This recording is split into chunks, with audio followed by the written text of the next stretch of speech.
The Durian Heat, bringing big ideas and critical opinions in Southeast Asia. Welcome back to Durian ASEAN. We are at the Durian Heat with Grace. And this is Gowri. And we talk about the issues and matters around Southeast Asia, including Malaysia as well. And today we'll be inviting this guy from Livescape. Livescape is pretty well-known event company in Malaysia, and it also started with these two students from HELP, and it is a youth-centric music and a creative events agency, and it is very creative and activation platform for some of the best known brands on the planet, of course, and then two events that are very, very well known, not only in Malaysia but internationally, are Future Music Festival Asia as well as Rockaway. That's right. And at Livescape Asia, they believe in a 360-degree approach to conceiving, marketing, and executing events. And also, apart from that, they ensure that they always put on a show that people will not only remember but also talk about, such as, like you were mentioning, Future Music Festival Asia as well as Rockaway. And they have, I think they're not only prominent in Malaysia, they pretty much, they are a regional organization that focuses all over Asia. And let's talk about maybe some of the notable performances in the past, starting with FMFA, of course. That was cooked up quite a storm when a few people died or they were. It seemed like they were overdosed and they were rushed to the hospital, and some of them died, and of course the news came out saying that it was because they used the drugs, but then the postmortem revealed later that it was more because of the heat wave, the weather, dehydration, being unable to breathe because it was so packed, and that caused quite a stir as well. And but there's nothing that Livescape could do because the event was already cancelled at that point, and FMFA is actually one of the biggest music festival that we have in Asia, and for them not being able to return to Malaysia, and I think after that even Singapore rejected them and didn't want to host next FMFA. So we also want to know what's the future for this, which we will be discussing much later with Jason. And then there were lots of famous international acts that the Livescape has had invited from internationally and locally, and then the biggest problem with this one was fans. They all bought the tickets, and then when they arrived, the event, it was cancelled. And of course, they sold about perhaps 50,000 of the 20,000 tickets available for 2-day festival, and that's a lot of tickets. And imagine the whole population come to either Singapore or Malaysia to watch the whole concert, and it was cancelled due to unavoidable reasons.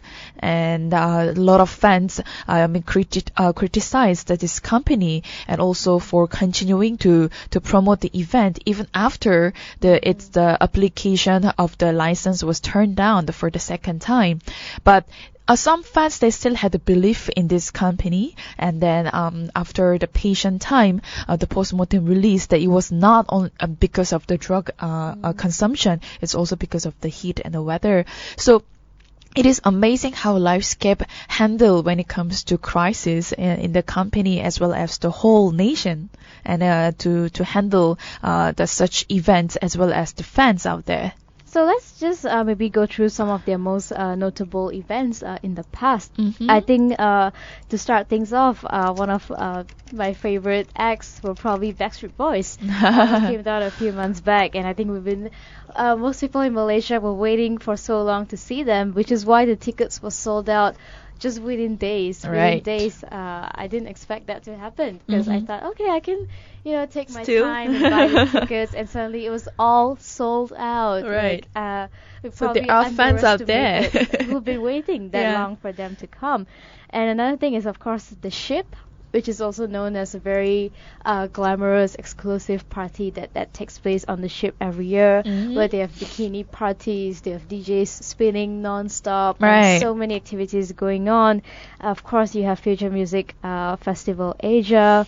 They also brought down Boyce Avenue, the famous acoustic YouTube band, and then they also have David Blaine, and a lot really, and I think a lot more a lot more coming up as well in August, as well as end of July. And it seems that for them actually, for Livescape, they're trying to bring in as many acts as possible, like a few other companies are doing as well. Correct. And they are trying to make it more regional in the sense that it's not just about David Blaine or Backstreet Boys. They also try to have a balance of Asian music festivals and also Asian artists in order to make sure we get a more inclusive feel of the music. What fascinates me here is having Livescape has actually watered all our thirst when we wanted to see artists from internationally as well as locally, and that they have successfully managed to invite all these people from outside. And when it comes to inviting artists to Malaysia, fans just go crazy over them. And of course, we have, if you were to compare this Livescape to other event management company, there are companies that they invite Korean and Japanese acts. But this is a bigger scale, I would say, because they are targeting the Southeast Asia, and then still they touches the fans' heart and then their emotions when they bring all those artists over, and I think it's very, very amazing. However, well, nevertheless, they have had a lot of countless events they had to face upside downs, and they managed it very well. And it is things that we will be talking about after this short break. So stay tuned, and we'll invite Jason Kong from Livescape to talk more details about Livescape and how they handle all this crisis so far. The Durian Heat, bringing big ideas and critical opinions in Southeast Asia. Welcome back to Durian ASEAN, the voice of discovery and sharing. We just talked about the company Livescape here, and then we invited Jason Kong. He is the regional group head of marketing and also PR and strategic planning. So our topic today is Livescape ... The show must go on. So let's talk more details about how they have handled all this crisis, but also managed to bring up and also bring down a lot of famous acts in Malaysia. And maybe an introduction first to Jason. Sure, maybe why not? Tell us what's your role with Livescape Asia and what do you do? Oh, thanks. It's good to be here. Thanks for inviting me. Essentially, my role at Livescape is I handle all marketing and PR related efforts for the company. Right. Which includes for brands such as Future Music Festival, it's the ship. We also are the ones going to be doing Electric Run, which happens on the 30th of August next month. And we do a bunch of sort of client events as well. So we've also got an events activation arm, which does sort of event management for clients like Chanel, Asahi, and a bunch of other clients. Right. Asia's Got Talent and Asia's Next Top Model. Yeah. So when we talk about the company, and this is event company, I started with Iqbal and his friends, if I'm not mistaken. And how did they had all this vision to make such a big event company after all? I think if you've met Iqbal, one thing that sort of gets to you about him is he's very passionate. Yeah, and I think it was passion, and that's how essentially Livescape was formed. It was passion for music. It was the passion for changing the music scene in Malaysia, and that's essentially how I think they all got together with that common passion and formed Livescape. And also at the same time, when you have the event company like Ophir, we just talked about it, it's very dynamic, lots of ups and downs, and then sometimes all these events are unexpected. So how you handle your schedule, or how do you handle the teamwork when it comes to event management? Yeah, it's very dynamic. It's fun to work at. But like you mentioned, there are also a lot of sort of the risk of the unknown. Right. When you're doing large scale events like ours, for example, I think communication is very key. For a company like us at Livescape, we've got a team of about almost 40 people. With like 5 sub-departments. Right. Yeah. So, which is why we sort of in a way implement a project manager or a project lead system. So there's always one person that sort of connects us all, and one person that always needs to be updated at all times, and that's how the communication flows through. When you're doing a festival like Future Music Festival, for example, which is like a 50,000 capacity festival. Exactly. A lot of things could potentially go wrong, there's a lot of planning that goes into it as well, which involves, like I said earlier, a lot of sub-departments. Yeah. Yeah, so I guess the one key thing is making sure that everyone's updated and that communication is very key. Well, let's talk about outside of the company now. When it comes to branding, right? And then you are very experienced when it comes to PR. How important is branding when it comes to company, and how do you deliver the image to public? Very important. I think the way we see things, when we come up with a festival concept, we don't look at it as a product. We don't look at it as something that we want to do for the next year. Right. We look at it in the next 5 years. Where will it be? Essentially, what we want to do is we want to grow a brand. And I think most concert promoters or most event promoters in Malaysia don't necessarily look at it that way. Maybe because obviously there's a lot of cost that goes into planning something for 5 years as well. But I think that's the one key difference between us at Livescape and a lot of other promoters is we going looking to create a brand. And yeah, so yeah, that's. And with that brand, which is already established very well in Malaysia, when it comes to inviting artists locally and internationally, how did they accept it from the first place? I mean, it's been going on, but then at the first stage, how did the company manage to invite all these artists? The thing with the artists is actually it's very interesting. If you are doing something for the first time, obviously because you got no reputation, right? Most artists are quite skeptical. Oh, of course. So there's only 2 ways going about it, which is one, you create a reputation and you try to get a bigger artist to come and play for you, or you pay tons of money. Right. you pay maybe 2 or 3 times above their market price to get them in. So what we've done and what our artist team in Livescape has done very well is from day one when we started, we've looked at sort of building relationships with the artist agents and artist managers. Right. Yeah, so in a way it's quite political as well. So in order, for example, if you want to get a Avicii, for example, if it's your first event, Avicii will never play in your event. The manager will never get him to play in your event. So in order for you to get to Avicii, you've got to prove yourself to his manager or to his agent. So you've got to book like 6 or 7 other artists that are like sort of like grade C artists, the smaller ones, and hopefully work your way up. So that's what we've done for the past 5 years, which is why I think getting into this business is a very expensive one as well, because you must be willing to invest on shows that sometimes don't make money. But of course, when it comes to we talk about money here.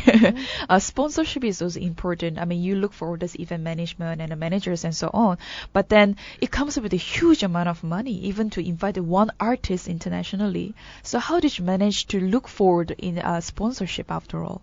I think that goes back to us creating a brand instead of being seen as a one-off event. Right. And what I don't know how other concert promoters does it, but how we do it is, for example, if we are coming up with a festival brand like It's the Ship, for example, the planning process of conceptualizing the festival involves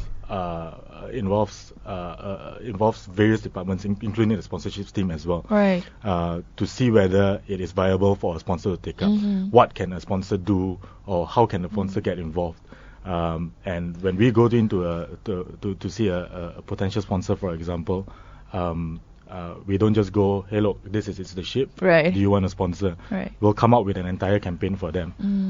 So I think that's quite key in how you want to sort of get sponsors. That means a festival, whether to determine whether or not a festival is sponsor friendly, that needs to come in the initial stage of planning of planning of the entire festival itself. And that's what I think we've sort of got it right a bit. I think if you look at something like Future Music Festival, which we've done, I think I don't think I think no one else has ever hit the amount of sponsorship dollars we've gotten. Okay, wow. Yeah, so that's kudos to the sponsorship. That's team. achievement, yes, for sure.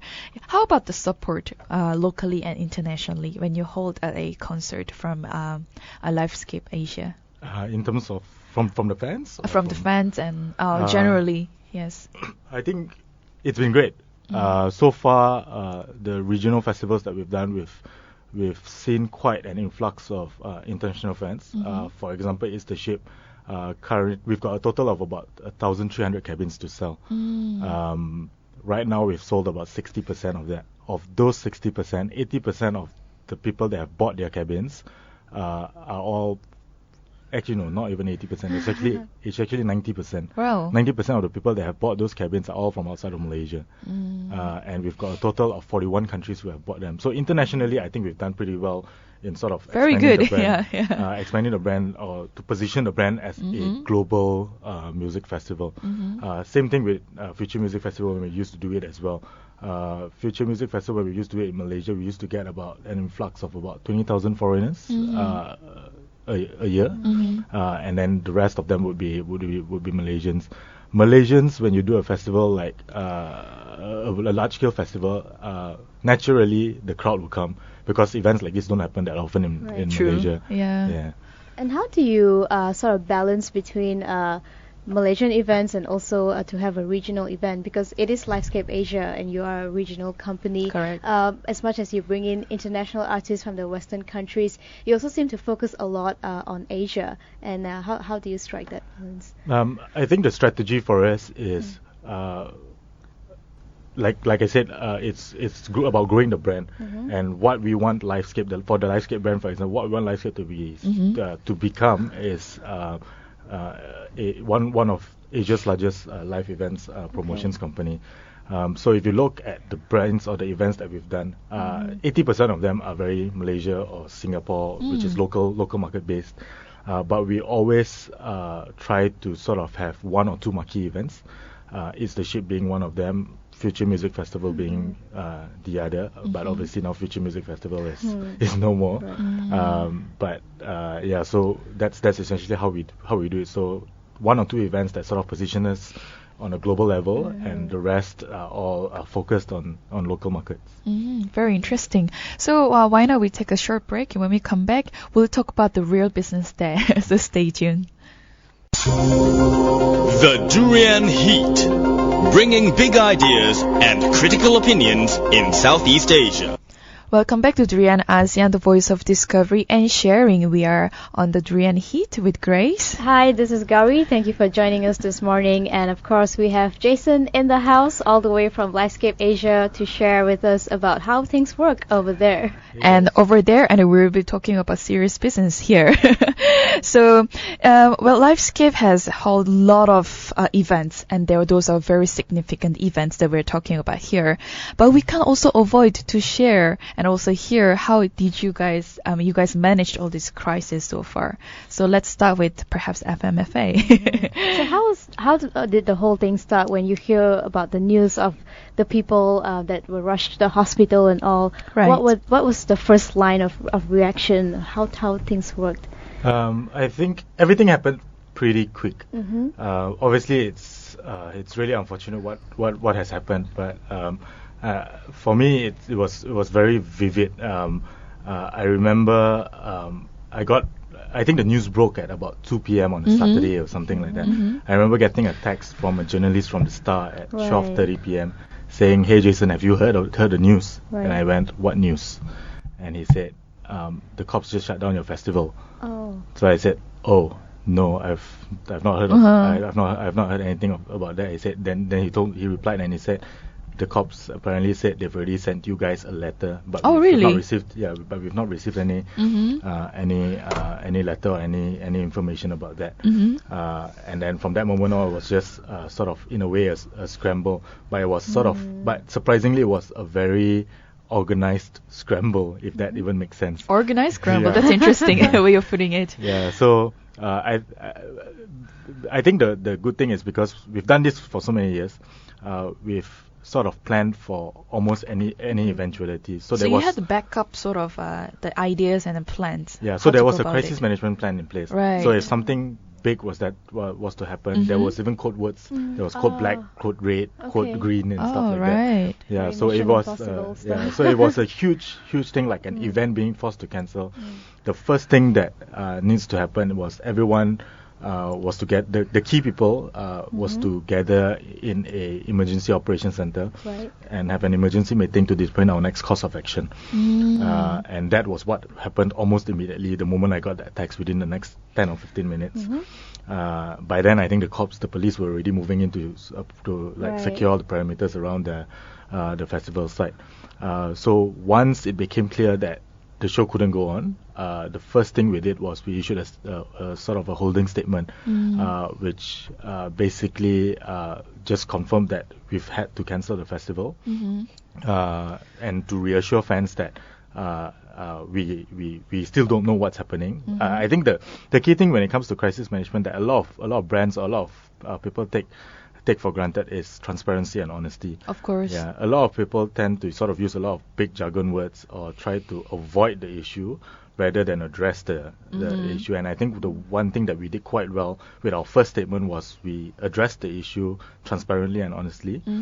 We sort of reassured the fans that everything was going to be okay, and we provided a solution, which was sort of like the refunds and stuff.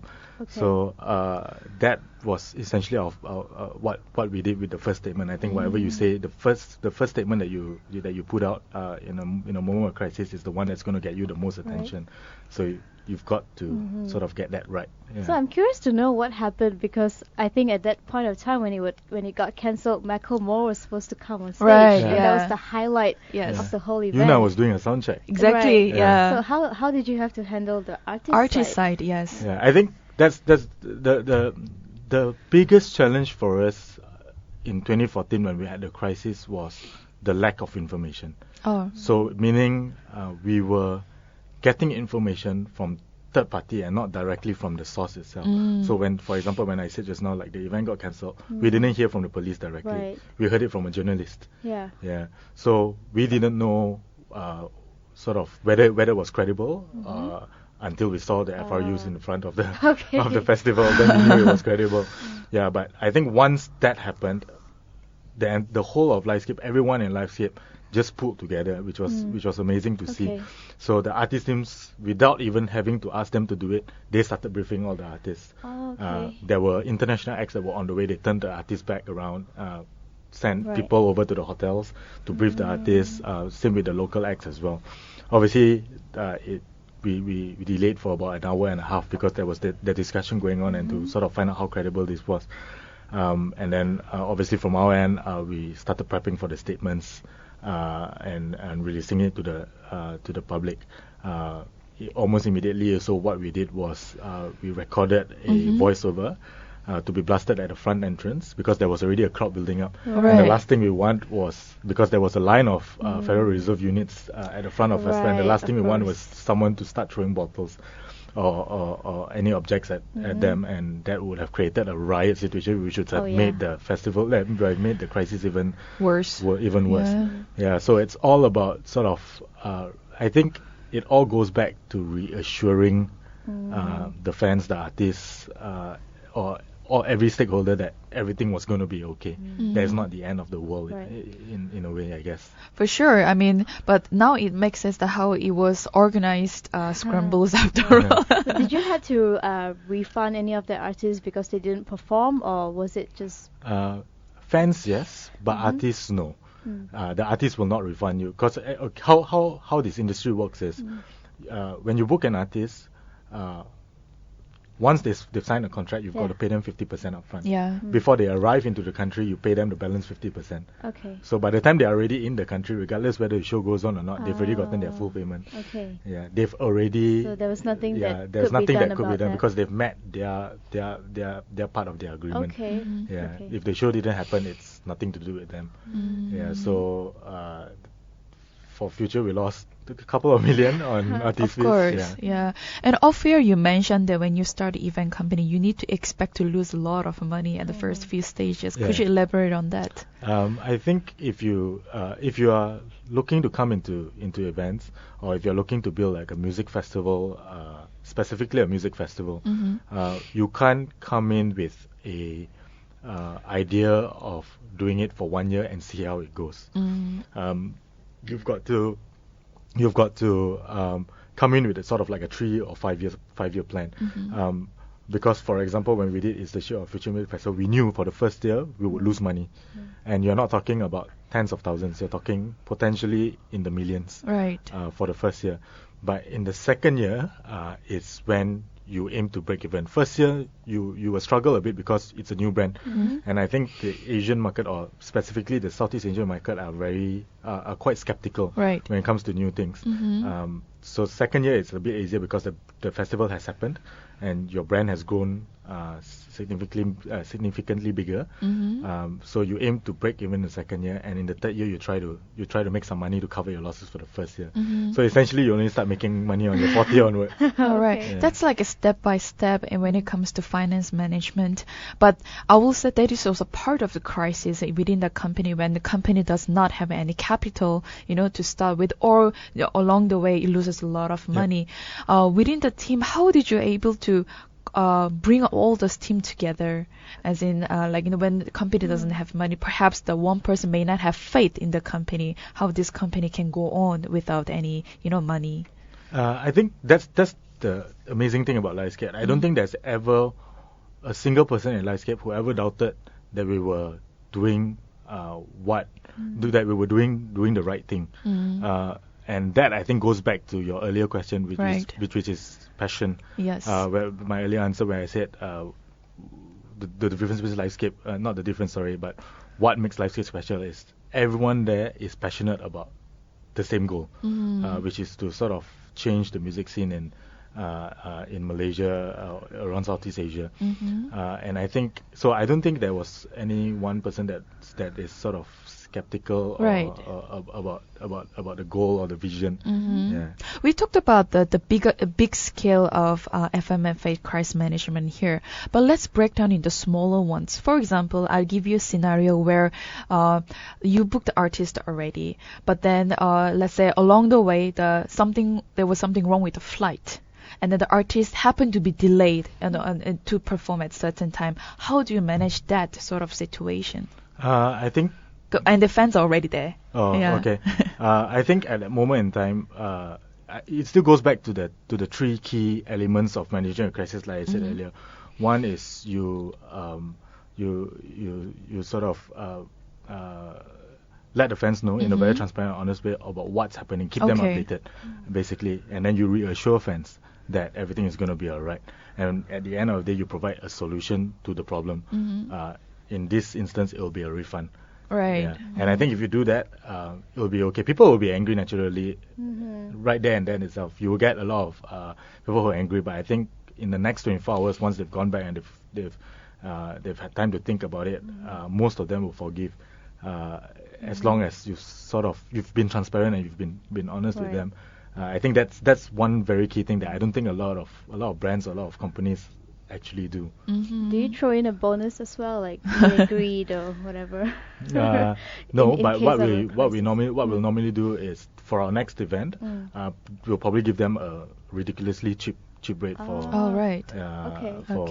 for entry into that. So event. that is sort of the compensation that Correct, they can yeah. get. All right. And how do you make up when you were saying that, the first year you have to expect to lose money, but then how do you make up for that in the second year? Do you have additional events on the side?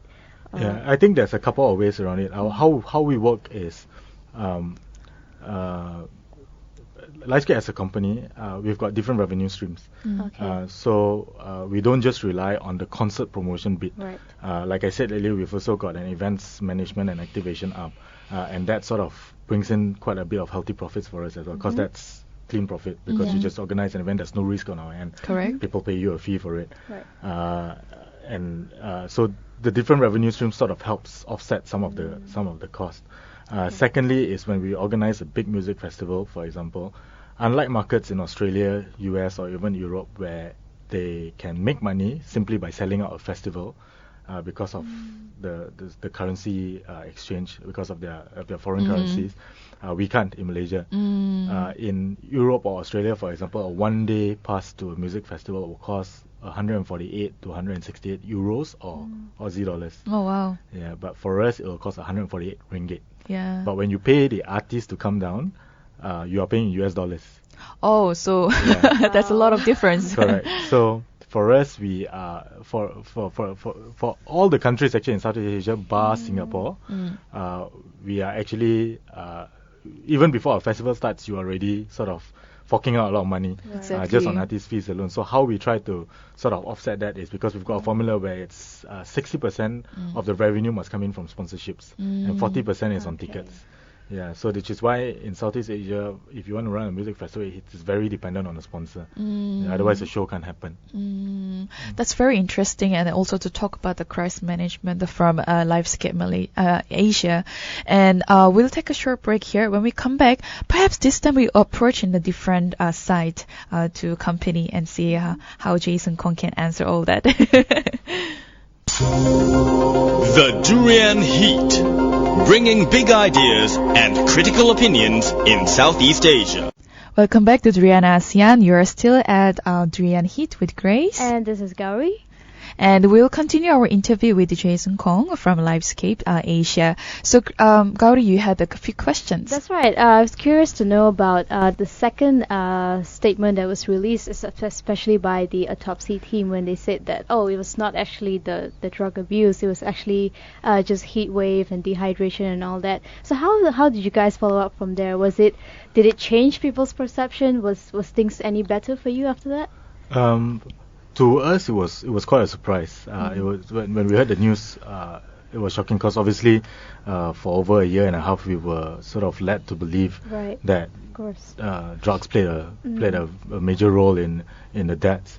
So it was very surprising. I think how we addressed it was we issued a statement to basically say just that. Again, it goes back to being transparent and honest, which is. We are shocked by the news. Okay. It's the first time that we've heard about it, But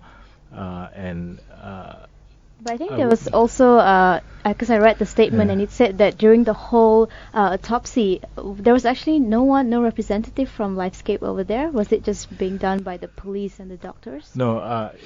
Basically, what happened was since the day that people sadly passed. We've been hounding the cops or the police for the official autopsy report. Right. But we've been given the runaround. So they've asked us to get it from the hospitals. We go to the hospitals. Hospitals say get it from the police. It's an investigation. We go back to the police. Police say, it's under investigation. We can't release it to you. So till this very day, we've not seen you've not seen any the autopsy report. So everything that we've heard or all the information that we've gotten is directly from the media. Oh. Yeah. In fact, the media knows more than us. That's very strange that how you didn't get the direct contact from them, but Correct. instead you got it from media side. Correct. Yeah. So again, we can only address or issue a statement based on what we know. Right. Yeah. So from what we know is the Star ran a story based off an interview with a pathologist. Who has come out to say that the police got it wrong, that drugs didn't play a major role in the deaths. So that's all we could say, because that's all we know. What we've been told is the police is calling for a public inquiry into the matter to investigate what really happened, but we've not heard anything about it ever since. But we would will encourage the public inquiry to happen. Okay. Yeah. So that's the story with FMFA, but you did come up with something more interesting to actually sort of counter or to replace the whole Future Music Festival Asia. So maybe you can tell us more about that. Yeah, I think when FMFA when FMFA 2014 got cancelled on the third day, when FMFA 2014 got cancelled on the third day, it was very depressing and it was very demoralizing. Of course. You would see huge men crying, Oh. huge men in Livescape crying, men that you would never. When you Expect. look, when you look Yeah. at him, you will never think that he will cry. Oh no. Yeah, so it was very that demoralizing. It was different. very depressing. And when we sort of eventually got back to work once the crisis has sort of subdued after about 2 or 3 weeks, I think Iqbal played a very major role in sort of getting us all back onto our feet. And he called everyone into a meeting, and he just basically said, you know what, FMFA is done. It's done and dusted. Let's move on. What can we do? What can we do to replace FMFA? And we had a brainstorm session there and then itself. And one of our most junior staff came up with the idea of holding It's the Ship.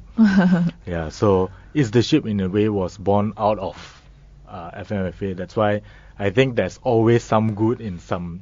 There's Right. always a good that will come out of a negative. We've always believed in that.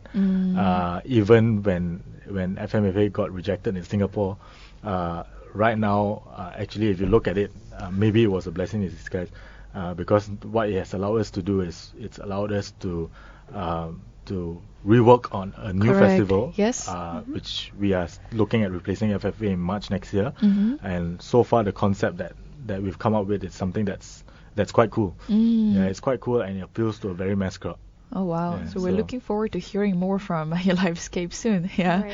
And throughout the interviews from the first until now, you've never failed to mention passion and passion and passion. So let's talk a little bit about entrepreneurship when it comes to Livescape. We started with the very passionate student who wanted to study event management. Until now, the Livescape have grown so far. I mean, so much and established so much significantly in Malaysia as well as the Southeast Asia. What is the most important elements that youngsters need to have to become a good entrepreneurs? I think one obvious one is passion. Of course. But right next to it, I think very importantly is vision. Yeah, you must have a very clear vision as a leader. You must have a very clear vision for your business, where you want to be in 5 years' time, or even 10 years' time. And you must find a way to articulate your vision clearly to the rest of your team. I think that's very important. I think if you see how Livescape has done it, how Iqbal, our other director Rahul, has done it, is they are dreamers.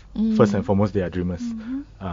They don't take no for an answer. People will tell them that, this can't be done, that can't be done. When we wanted to do Future in the first year, the amount of people that told us it can't happen in Malaysia was ridiculous. But look, we made it happen for 3 years. You get what I mean? So they are first and foremost dreamers, and they are visionaries.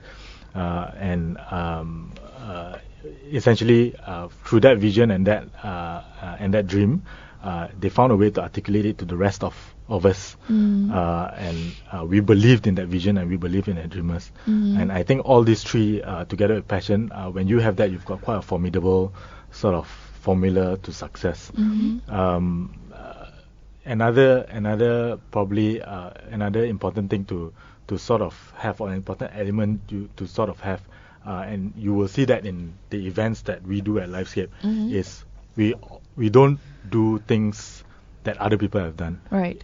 In Malaysia or in the region. The one thing that we always ask ourselves when we come up with a concept is, are we pioneering something? Yeah, and I think that's what sets us apart. Right. Yeah, everything that we've done, it has always been with the goal of pioneering something new. It's the Ship was the first music festival on a cruise in Asia. Future Music Festival was Southeast Asia's largest music festival. Yeah, we've got a show that we are bringing down within the next 2 months, which is the first time the artist is performing in Malaysia as well. Okay. Yeah, so there's Another platform that you're opening correct. up. Yeah, so I think essentially what you need is passion, vision, and a dream, Mm-hmm. and then look at pioneering something new. Mm-hmm. That's very interesting. Yeah. But before we end this interview, because Livescape Asia, you don't ignore the local acts. You always have local acts Yep. to support local scene. But how about the support from fans when it comes to local artists? Because I believe that when Livescape holds a concert, you always invite artists from international.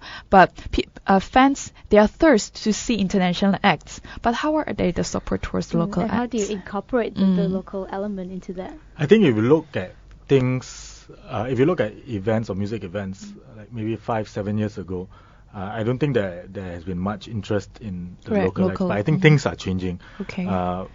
Case in point, FMFA 2013, Mm-hmm.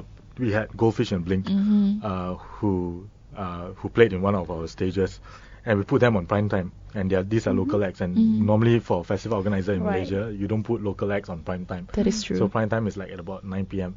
We put them on prime time at 9 p.m. and their set drew a crowd of 15,000 people.